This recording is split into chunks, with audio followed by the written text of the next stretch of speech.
I'll just. Good evening, everybody, and welcome to the Covington City Council study session for emergency management on Tuesday, April 22nd. In compliance with state law, City Council special and regular meetings are held in a hybrid format with in-person, telephonic, and virtual options for public viewing and participation. With that, this meeting is now called to order. And Krista, if you want to call the roll, please. Councilmember Soltis? I'm here. Councilmember Porter? Here. Councilmember Hartsock? Here. Councilmember Harjahausen? Councilmember Simomo? Here. Mayor Pro Tem Smith? Here. Mayor Wagner? Here. We have a quorum, Your Honor. Thank you. And is there a motion to excuse Jennifer, please? So moved. Second. It's been moved and seconded. All those in favor state aye. Aye. All those opposed? All right, thank you. And I'll let you both introduce yourselves. Sorry. Hi, I'm Jenny Kaiser with Puget Sound Fire Emergency Management. Andy Jenkins, Puget Sound Fire Emergency Management. Great. Thank you both for being here. And we are here to discuss emergency management briefing and overview of roles during an emergency. So, And Covington's emergency manager. yes, Let's add that in. yeah, that's right. I remember the discussion when we were trying to decide if we were going to create that position Yeah. many years ago. That was very, very smart that we did that. Thank you for doing that. So I'll turn it over to you. Perfect. Thanks for having us. So before we get into the slides, I just want to give a quick update. Puget Sound Fire is restructuring our internal office for emergency management. Doesn't mean that services are changing at all. So that's why Jenny's here. We're working more as a team and bringing each other to all the cities around so we can function more efficiently and share the responsibilities. If somebody is better at, writing something or grants or something like that, then we have the whole team working for each city. So Okay. You might see other emergency management staff around here too. So tonight's meeting, we're just going to go over a little bit of kind of things that city council could do during a disaster response. And it kind of ties in with when I briefed you guys before about setting up this room as an emergency operations center. So that we're going to watch a video that talks about what an emergency operations center is. And then we're going to watch another video that's for senior and elected officials. These videos were done by King County Office of Emergency Management, and most of them have either people from their office or emergency managers from the King County region. Okay. Go ahead, Cole.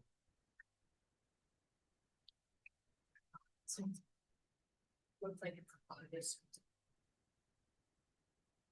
utilities, public transit, energy, schools, and healthcare. But what happens when things go wrong?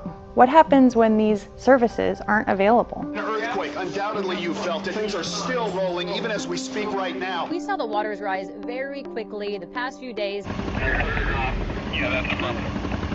One of the first actions taken by those in charge of responding to these emergencies is to activate an Emergency Operations Center, or EOC. This video is designed to give you just-in-time training on how EOCs are organized and what roles people have in them, including the Incident Command System, or ICS, EOC operations, and roles and responsibilities for those assigned to an EOC. The Incident Command System is an adaptable method for coordinating the efforts of the entities working together to stabilize and then begin recovering from a disaster or emergency. Developed in the 1970s in response to devastating wildfires in California, ICS today is used by responders and agencies across the nation and has been refined to apply to a broad range of emergency situations. Incidents can be as small as a minor diesel spill or as large as an earthquake or a pandemic, even a Seahawks victory parade. The Incident Command System applies to any incident type. Incidents fall into three broad categories. A community incident requiring a few resources. A regional incident needing more resources. A statewide incident requiring massive resources. The Emergency Operations Center is one place where the Incident Command System is put to work. Let's take a look at a few common setups for an EOC. There are large emergency operations centers, like King County's facility in the Renton Highlands, always ready for activation and can accommodate hundreds of emergency management professionals. There are smaller facilities that bring dozens of professionals together under one roof. And then there are adaptable EOCs that can be quickly converted from their normal use, such as this conference room in the city of SeaTac. Hi, my name is Will Lugo. I'm the Emergency Management Coordinator for the city of SeaTac. We're a city of about 30,000 people and about 10 square miles, surrounding one of the nation's busiest international airports. Our EOC is located within the existing conference room. We have a standard procedure for quickly converting our room into a fully functional EOC. It takes about 5 minutes. Pretty cool, huh? Regardless of size or permanence, all EOCs share a similar function and organization. Generally speaking, an EOC's role is to gather information and develop a large-scale overview or common operating picture, and to communicate about what's going on with leadership and those in charge, as well as the general public. Importantly, what an EOC does not do is on-scene response. The job of the EOC is to support the responders by finding out what's going on and then coordinating to get them the resources they need. Depending on the incident, an EOC staff can be as few as 2 people and as many as 200 or more. Fortunately, the Incident Command System has established a basic structure for an EOC, which applies to any incident. We can divide the EOC organization horizontally to include command staff on top, with the general staff and supporting sections below. The command staff's responsibilities cover 2 major areas: identifying risks and communicating information. All decisions must go through command. Within the general staff, we can think of the operations section as the doers. They cover responsibilities such as fire response, first aid, mass care shelters, search and rescue, and security. The next section is planning. We call these folks the organizers. They may be tasked with starting meetings and keeping them running, note-taking, record-keeping, and information sharing. Then there's the logistics section, or the getters, in charge of ordering supplies, managing the vehicles that are responding to the incident, and providing food and facilities for the responders. Last and certainly not least is the finance section. They're in charge of money and contracts, things like budget projections, financial documentation, damage claims, and payroll. While you're working in EOC, never forget, if you know something, who else needs to know what you know, and have you shared with them what you know. Thanks for joining us today. So our EOC would be similar to SeaTac's EOC. And that was kind of by design because we have a shared space that we need to use. But also, since we all would support one another, if it was just a regional or a city specific event, and I happened to be the first one up in SeaTac, or who Jenny was, we could set up because it's the same. And Kent's is very similar as well.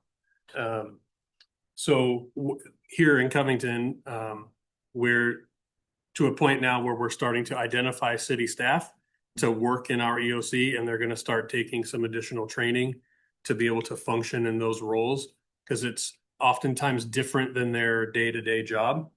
Sometimes we keep certain people in their day job, like maybe HR and finance, since they're specific, but that's not always the case. So there's a few online classes that they need to take, and then there's some classes that we teach in-house that each of our contracted cities, or any city in our jurisdiction, has 5 slots to sign up and take them. So then they'll take those classes with us, and then hopefully after we get some trained, we'll do some kind of EOC exercise in here with city staff and give them a little test to see if they can do it. So then we're gonna watch one more video, and this is directed towards you guys specifically or senior staff at the city. I think he's talking to Maria.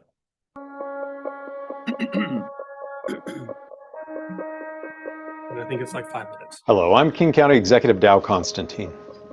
Leaders can perform in immensely positive roles during emergencies.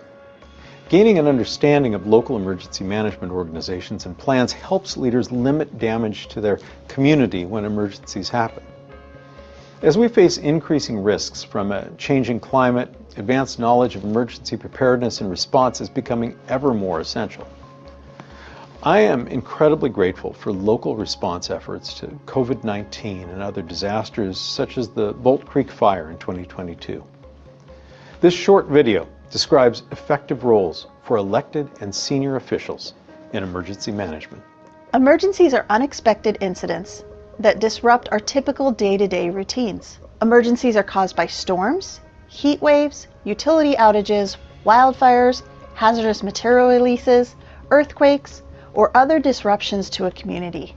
During an emergency, an incident commander, or IC, is generally in the field managing the scene of the incident with emergency responders such as law enforcement officers, firefighters, and others. In the background, resources information are coordinated in an emergency operations center or an EOC, such as the one you see behind me. In general, emergency management is responsible to coordinate and integrate the activities, actions, and capabilities of agencies, organizations, and individuals for emergency preparedness and emergency operation efforts. Emergency preparedness involves assessing risk, conducting planning, and building, training on, and assessing various capabilities. It is the process of getting ready to execute those capabilities which takes place during operations. In the Emergency Operations Center, our job is to support the incident commander, first responders, civilian organizations, and agencies that are providing services to people in need or stabilizing the impacts of the incident. In an emergency, for us, the most important thing you can do is focus on the big picture and develop the strategy and policy that emergency management and other responding agencies and organizations can use to create goals and objectives for dealing with the incident. It is critically important for you to have a good working relationship with your emergency manager. They are the link in the emergency management system which goes from the local level to the county to the state and beyond if necessary. There are many critical roles in emergency management. Community organizations and businesses might set up shelters or provide essential supplies. Every department within your city government has a role to play in emergencies. Leaders can support staff in taking the time to learn and understand their emergency response role. During an emergency, jurisdictional staff might restore infrastructure, institute emergency financial operations, share information with the public, and support shelter operations and health services.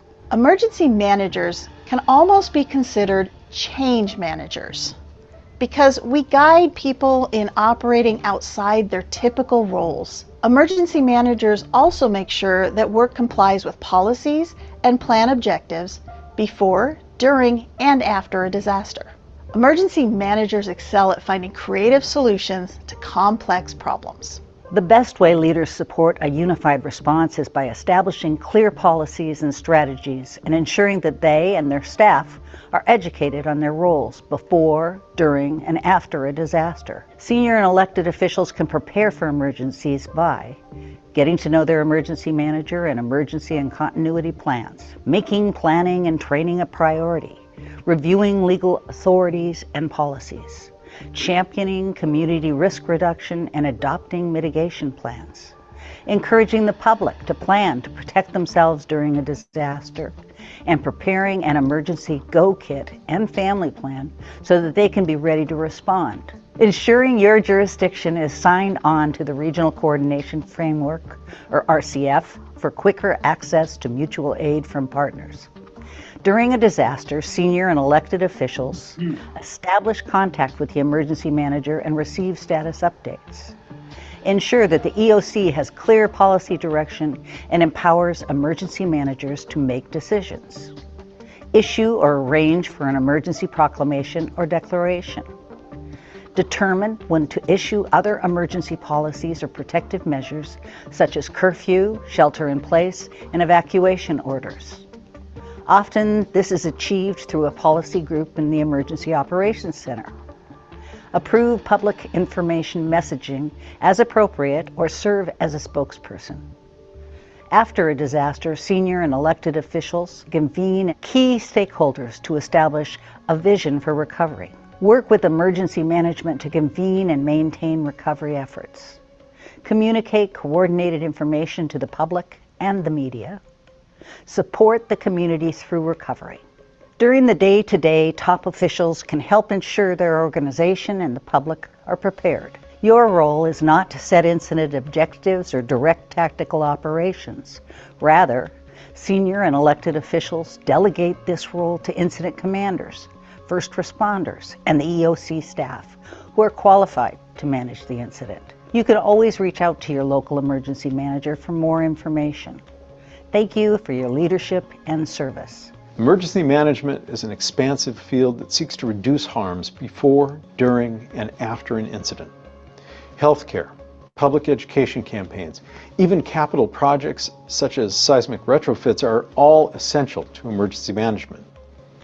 Trainings and exercises are great opportunities to familiarize yourself with emergency management programs and resources and gain hands-on experience.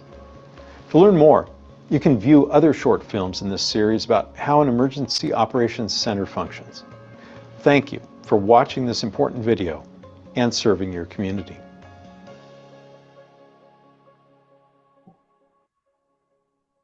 As you can see, when disaster strikes, all of us will be very busy. So I think some of the key things from that are the policy direction that we would require from you while we're working in here to respond to the incident. And then also the public messaging. And Yeah, and I was going to talk about the importance. I mean, clearly you can see there's a lot of important roles that you guys would be fulfilling, before and during and after a disaster. But one of the important things that I like to focus on, I do a lot of public outreach and disaster preparedness training too for emergency management. So just making sure that you're prepared at home in order, because we all know that if something ever happened, it's very hard to come into work and to do things if we're not sure that our family's taken care of and, or things like that. So just, they said talking about having that personal preparedness go kit or kit at home. And it might sound such a small thing to do, but it's such a very important thing to do because it makes it so much easier to come into work if you know that your family has food, water, shelter, what they need to take care of themselves. So that way you can come in and do your guys' jobs here. So if you want, I can always come out and do more presentations on emergency preparedness and things to do. So I would contact Andy or myself. There's actually an email to reach any of us in OAM. I think you might have shared that with you, but reach out and I'd be happy to come out and do a 30-minute brown bag lunch or anything like that to talk about personal preparedness at home and things like that. So just want to throw that out there. before we move on, do you guys have any questions about those videos?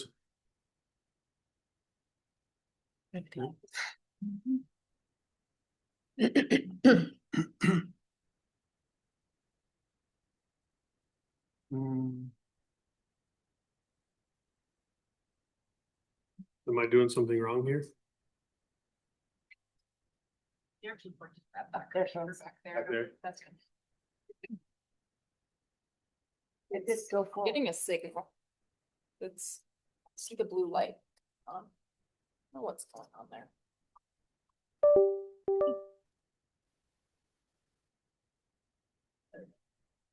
There we go. Was it okay? So we'll just touch on a couple of these. So ensuring continuity to make sure that we can continue to provide government services. I'm actually working on that plan right now. It's been with Shelley. Shelley's reviewing it for us now. And then once that is complete, I'll meet with each department director to make sure that everything that they submitted to me before is still accurate. And then we'll have a plan ready to go. And it talks about what priorities each department thinks are high priority, medium priority, and lower priority in order of importance. And then there's some lines of succession in there for each department on who would take over if the director wasn't here or couldn't make it in. And then obviously the legal authorities, having you guys do a proclamation is important. One, because it would potentially open up spending limits for us or remove certain barriers that we normally have in place, like having to go out for an RFP or something like that if we needed equipment or something or services. The other thing that it does is it starts the process. If we have a major disaster, it starts the process for us to be able to go to the state to get a state declaration and then farther up if needed. And then obviously collaborating with all of our neighbors and citizens and more on continuity. So the plan that I'm working on kind of covers both the operations and the government side to make sure that not only are we have a place to come to work and do everything, but that the normal day-to-day city functions of government still can happen. And then these are just a couple of the laws and authorities, but RCW 3852 says that every political subdivision has to have an emergency management program, which obviously we meet. And then the WAC, and then our Covington code down below is the one that references our emergency management function within the city. Some regional coordination that we do. So I think all of us are on some type of group. I've been working on the regional credentialing group. FEMA put out a requirement that EOC staff, technically, if they are intending to deploy to another location, they have to be credentialed. So King County is working on a regional credentialing. So that way, if I was going to go work in Kirkland, they know what they're getting. So we're all trying to do the same thing. So I'll have something here. It might not be the same because unless some of our city staff want to deploy, but the ones that I've talked to a little bit didn't necessarily. So we'll have something that is required for them to do here. So they at least have some training, kind of similar to what CTAC can do. And then the regional coordination framework, we are signed on to that. Covington did sign on to that. So that is, there's a big disaster, all the cities, the resources come together, and then everybody makes a decision on where the biggest need is. So they would send the resource where it's going to do the greatest amount of good for the greatest amount of people versus sending it to mitigate a small piece of an issue. And I think some of the regional coordination too is just training. A lot of the within the cities within King County, we all train together and train on this, we're all trained the same way. So makes it easier. So if something were to happen, we can borrow from some of the local cities around us as well, because we've all been trained the same way as well. And then these are just the mission areas of emergency management that we try to plan for. Prevention, protection kind of usually go hand in hand. So to stop it, and then protection is prevention is the terrorist one. Mitigation, doing something to prevent the hazard from happening, responding to it, and then recovering from it and trying to get back to normal or whatever the new normal might be. And as soon as bang happens and we start working, we're already planning for recovery. So we're not waiting till the end and the response is over. Somebody in the EOC is starting to work on recovery from the very beginning of whatever the incident is. This is just some information on the proclamation, which you guys did during COVID, I believe, if I remember correctly, and then how it would go. So from the state, then the county would declare something, and then the state would do it. And then if it needs to be, it would go up to the federal level, similar to what we just did for the bomb cyclone, where we gathered preliminary damage assessment throughout the county to see if we met the threshold. And then we sent that information to the state, and then they gathered it from all the counties, and they tried to go to the president for a declaration, which I'm sure you saw was declined. But go ahead. Go ahead. Thank you. In the event there was, let's just say like a massive earthquake and cell service is down. If Jeff isn't available and Sean's not available, how would we enact or authorize a proclamation? Can the council do, you can do that? Okay, thank you. Great question. Regan's always available later on. Not actually really funny. So some of these slides we'll just go through. This is a pre-made deck that we inserted stuff in. The county made this for all of us to share. So I don't think I need to go over all of the emergency proclamation stuff since you guys have done it and know. It's just an important thing for us because it starts the process to be able to potentially get funding or other resources and all that. And this is a question that we get often.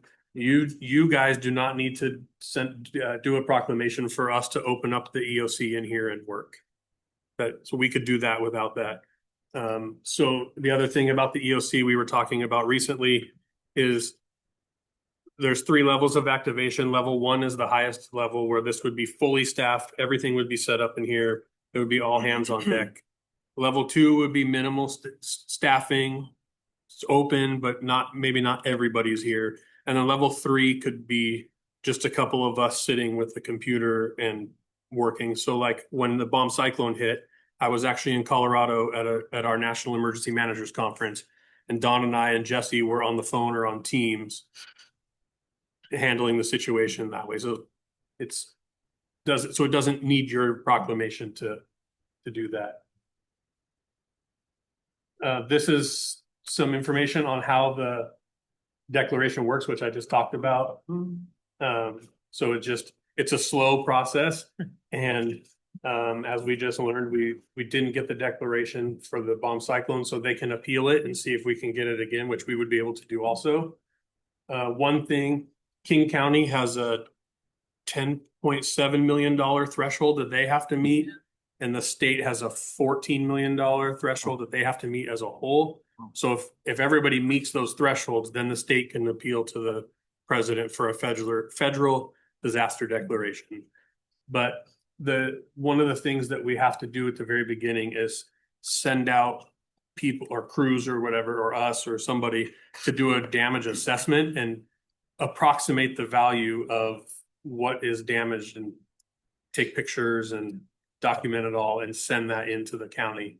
Even if they think it's not going to, they're gonna send up for any damage reimbursement. If every city participates and puts in that preliminary damage assessment, then it helps meet the county's threshold, which would then in turn help meet the state's threshold to get that approval. Yes.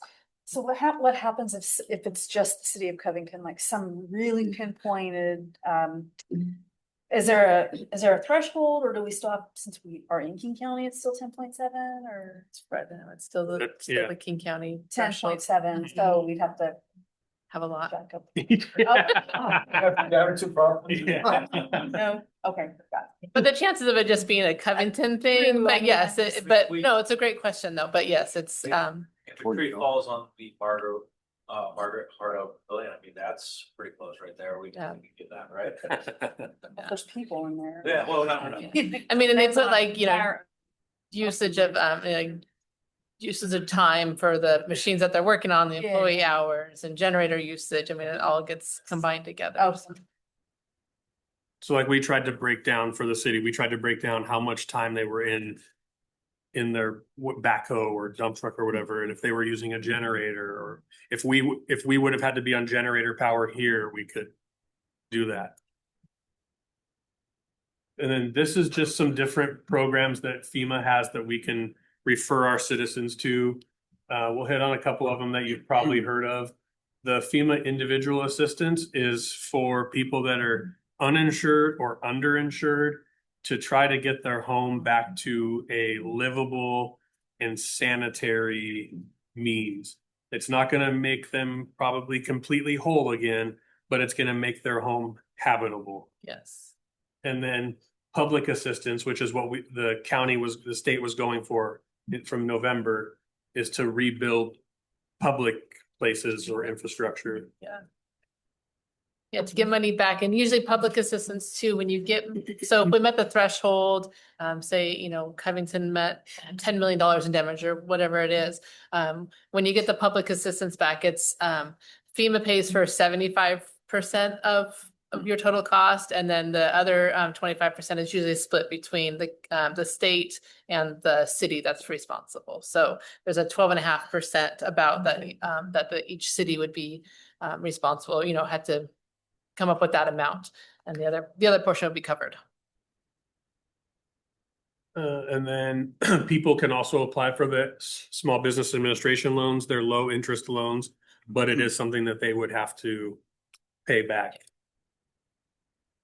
And then the Washington State Individual Assistance is something new that they're rolling out. I don't know all the nuances of it yet. Yeah, I don't know much about it. I don't know that anybody has actually used it yet, but it is something that is out there that we can refer them to. And obviously we would get more information if needed. How long has that been in effect? Maybe 3 years, Okay. 2, 3 Yeah. years. Couple. It hasn't been very long. And the good thing and bad thing is we don't get a lot of disasters here. So Yeah, that's the good yeah. thing. So a lot of these things are kind of, even though they've been around for a few years, they sometimes don't get utilized as much. So it's a good thing and a bad thing that we, you know. So in response to bomb cyclone, then was anyone able to, I mean, kind of have to have money at the state level. to be It able to was say. asking, like, it was declined from FEMA because there From wasn't FEMA. yep, it didn't, I think it met the county's It threshold, met but the they still. threshold. We declined submitted it. for $34 million, or the state did, not So, us. Yeah. so that would be dependent on getting FEMA funding. Yeah. Yes. Okay. Yeah. alright. Yeah, just because it Not- meets the county threshold, it's not a Oh. guarantee that it's gonna be approved from FEMA.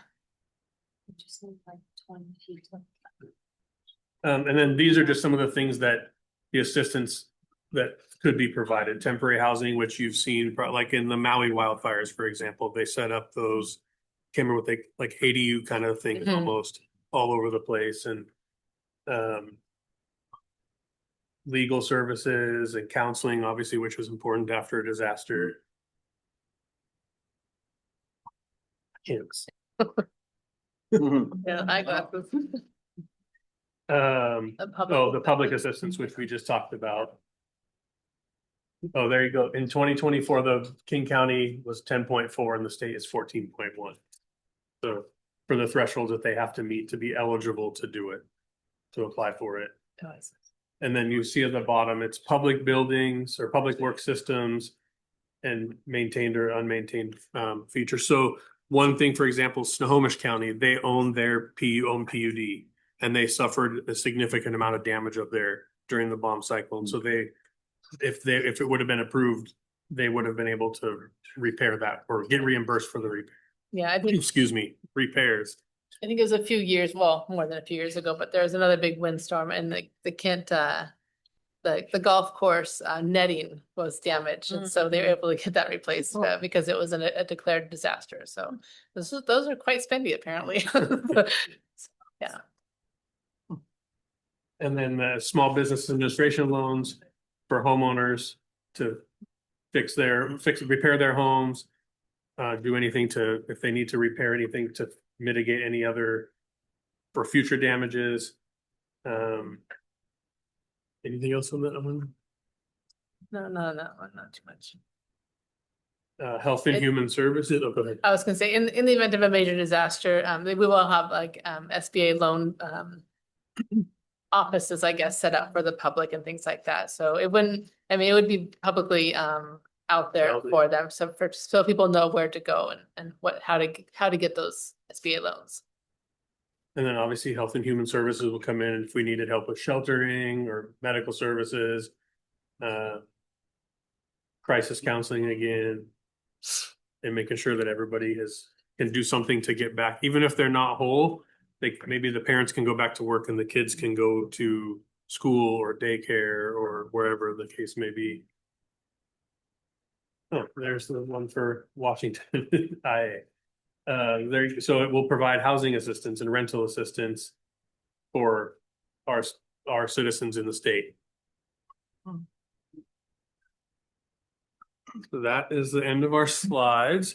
What questions do you guys have for us? I've got a lot.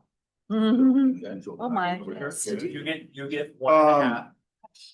So, and maybe I'll follow up with a email on Sure. some of the stuff. I noticed, so one of the things you just mentioned, if we're not on site, we can still provide policy direction. Would we be getting on a phone call? I mean, is that something that we'd be doing? I'd be coordinating that with yeah. council. Yeah. And is it expected, if we can get on site, that we should be here? Or what is our expectation if there is a quote natural disaster, like a major earthquake?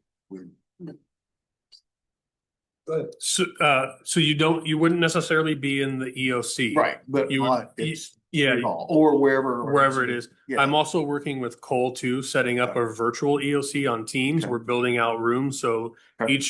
there's different sections in the EOC. So we're building out a section in Teams for that. So there would also be a place for policy group in that as well, that virtually, yeah. And we'll be alerted by phone call and email or text or all those things, or how will we? I mean, if it was big enough and I could, when I had time, I can send out a code red message, which you guys are in. Right. And you would get it that way, or obviously. As I know you. Yeah. Um, Go ahead. I was just gonna say, that's what Regan did during, when we had to do those emergency, he reached out to all of us to Yeah. sign off on it, so that we could Oh, right. do a state of emergency. Mhm. Answer that. So some of the things there in here, I noticed, talk about recommendations on land use planning and stuff like that.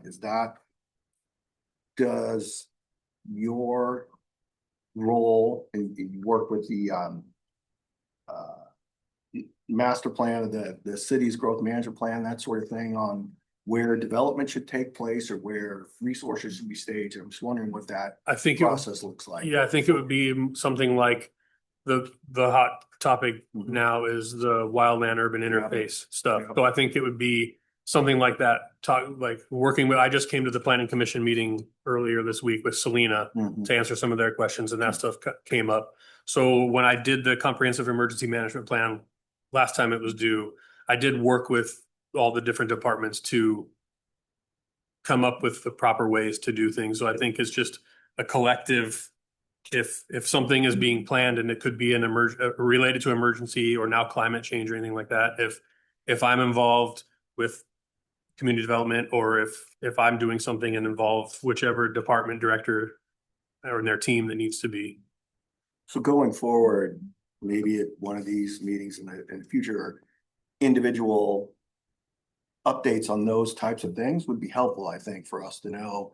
Because I think in some instances, we might need to be more assertive in our land use planning and prescriptions related to wildland interface.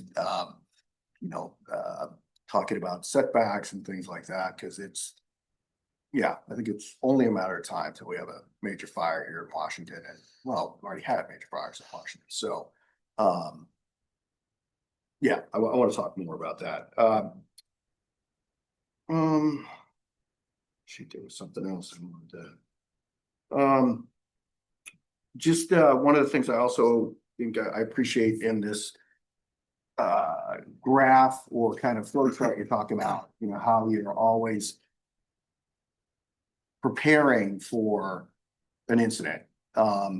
One of the things I learned at my CERT training, and then I took some ILC training as well, is that for major incidents like earthquake or volcanic eruption, we basically have 3 days, 3 ways or something. Yeah, now it's more like 7. Well, now Yeah. they're saying 2 weeks. You need to, and I keep saying this, the public doesn't know. They have no idea that if it's a major earthquake, they're going to be on their own for 2 weeks. And it's beholden to us to be telling them that. And I know they're going to push back and go, oh, God, that's not acceptable. But reality is reality. I mean, they need to know there may not be anyone for 2 weeks. And so I just think, in that preparing thing, I just encourage everyone to have, I'd love to see posts saying, we have expanding that freeway. It's not 3 days anymore. No, it's not. It's 2 weeks at a Yeah, minimum. 2 weeks ready. Nobody's kind of got 2 weeks of technology. water unless they've got a stream in their backyard. So I would be, I do too, but, and 2 weeks of beer, right? Plenty of wine. Yeah, I'm just saying that in and of itself, I'd love to see a community meeting that we kind of invite the community in. I've talked about this before, hold it at CCP and just talk about these at a minimum, saying you've got to be prepared for 2 weeks. And I think that's some of the stuff that we participate in the Maple Valley one, and so that is the community. And National Night Out, that's what we talk about. Yeah. It's Covington Days. I hand out information like that. And just to kind of tag on to that too, I know what we're finding out, now that my mother-in-law is in assisted living, they don't keep 2 weeks of medicine for their residents. I mean, they kind of can't, They right? can't, Because you've got that many, Yeah. but I feel like that is a a gap, a serious gap, and it just tears me up when I think about what could possibly happen. I in do the that same. Yeah, I mean, we have some at our house and we're luckily close enough if we can get out of the house to do it, but a lot of them aren't. And I don't know if there's a, how to make that happen. The only thing that I teach when I teach the classes, you know, because you can't get a lot of insurance. You just can't get medical or medicine, you know, for a month out, whatnot. So what I encourage people to do is at least write down their medications and their prescription amount and their pharmacy or their doctor's name. So, and have it, you know, laminated, a sheet of it. And I just had to go through this with my mom as well. But having a list of all their medications. So if the disaster were to happen, at least they have, and they go to a shelter, they can be like, these are what I need. And then at that time, hopefully there'll be hospitals open to get prescriptions out to people who need it. But that's one of the things I try to tell people, because we don't want people skipping medicine to try to save medicine. I mean, especially there. Yeah. The other thing that we have told people is a lot of medications you can refill 7 days out ahead of time. So when you refill it, take those 7 days worth of medications and stockpile them. And then you do that a couple times, you'll at least have something. Yeah, and if they don't do that at the facility, Right. you have to do it as a family member. Yeah. Okay. Yeah. It's tough. It's a tough one. It is. And we do go out to the senior housing communities. We've been to a couple of them here in Covington too, and do preparedness outreach to them as well. So We've done, I liked your idea, Sean, about some social media posts about, hey, here's a tip for preparedness. And I know we've done some of the past, but it would be good to kind of renew some of those with some of this information that we need personally in our own homes and how to prepare for that. So just work with Carla and put those together. It's a good idea. Debbie? Well, another thought is, and not waiting until National Night Out this summer, but several of us meet with HOA boards or HOA annual meetings pretty regularly. So like next week, we've got Stonefield, Beth and I do. So maybe that would be a good time to just bring this up, that we've just recently gone through this training. yeah, you can always invite any of us to come out, or if we can't come out, we have plenty of publications and handouts to share with you guys. So Okay. I'm working. Yeah. I'm working with Lake Winterwood HOA right now. They reached out. So we have a program called Get Ready King County that was created by, again, a bunch of emergency managers through the region. And it comes with, you can either get a PDF or we have a little spiral bound book. And then we have a slide deck, and we just walk the class through basically creating their own plan and everything but building the kit physically with us. But it teaches, you know, documenting an out-of-state contact, emergency contact, and evacuation route, your doctor's name and phone number, your insurance carrier, like it walks you through step by step. And then it gives you ideas on how to build a kit with things that you actually probably already have in your home to at least start a kit, instead of going out and feeling like you're overwhelmed because you have to buy hundreds of dollars worth of stuff. Most of us have something to build a very basic kit to start. Thank you. And then just so you guys know, I do quarterly EOC setups. So the next one is on May 8th. So if you guys, I think May 8th. And Shelley, do you want to do a little show and tell? Oh, yeah. Yeah. It's impressive. I came to the last one and So if you guys are welcome to stop in if you're here. So we're the kind of EOC where we have to get everything. I have it scheduled for. All the different stations. We have everything in the. Oh, what in the world? So I have a question then for Shelley and Dot. I have it scheduled for 8:30, but if you wanted to come later, because at 8:30, we won't have it set up yet. If you were able to stop by at 9:30 or 10 or after, and then I usually leave it up till 12 or 1. Yeah, that's the good part, is those of us that have. Yeah, I'm gonna change. Later. I'm gonna change one of the quarters this year to an evening, or work with Krista and leave it so it's just set up overnight, and then come in and take it down. So Shelley, open that up. That's all of our supplies for each section of the EOC. Those bins come out. We move the tables around, and that has all the office supplies for each station to work. And then we have the computer card is stored someplace else plugged in. And then we have printers, obviously, to print all of our plans. And then in the other cabinet that you can't see, I have MREs, so meals ready to eat, and emergency water in there. So if we're stuck here for a few days and don't have any way to get other food, we at least have something to keep us sustained and working for a few days. So when the power goes out, I know we have a generator back there. How long does it take before that generator kicks in? Can we have Dawn and Shelley come up to the mic if they're gonna speak? Oh, sorry. Go right there. It's immediate. It's got an automatic switch, so it detects and then it will kick on and then it's very quick. And then computer servers kick on right away with the generator. We have a battery UPS, thank you. That's sitting there also as a, kind of to make sure that there's no, it doesn't drop out at all. So that keeps running. So there shouldn't be a reboot necessary unless there's some major glitch or something that goes on, but it should be not even noticeable. Okay, thank you. Mm-hmm. Anybody else? No. I have a simple question. Power's out, maybe cells down. What's the formal process for us as city council? What